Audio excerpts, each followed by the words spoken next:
आजची आपली रेसिपी आहे अगदी 15 मिनिटात बनणारा असा फ्रेश मिल्क केक।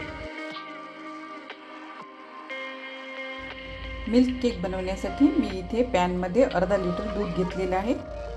ते आपल्याला बॉईल करून घ्यायचं आहे। दुधाला छान उकळी आलेली आहे। त्यामध्ये किसलेलं 100 ग्रॅम पनीर आपल्याला घालायचं आहे।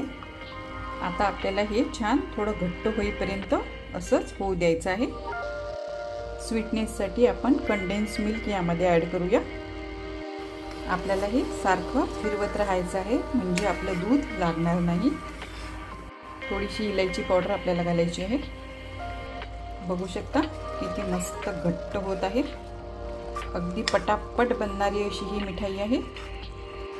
इथे बघू शकता अजून थोडा दाटसरपणा याला आलेला आहे। बाहेरून मिल्क केक आणण्यापेक्षा आपण 15 ते 20 मिनिटात अगदी फ्रेश असा मिल्क केक बनवू शकतो। आता बघू शकता दाटसरपणा अजूनच वाढलेला आहे। आपलं बॅटर रेडी आहे। आता आपण ते ट्रे मध्ये टाकूया। ट्रे मध्ये मी ऑलरेडी बटर पेपर टाकलेला आहे। त्यावर आपण हे बॅटर पसरवूया।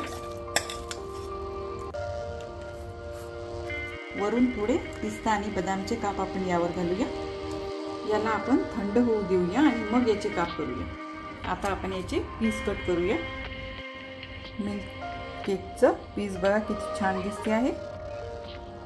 अशा प्रकारे रेडी आहे आपला 15 मिनिटात बनणारा असा फ्रेश मिल्क केक। तुम्हाला अशाच नवीन रेसिपीसाठी माझ्या चॅनलला सबस्क्राइब करावं लागेल।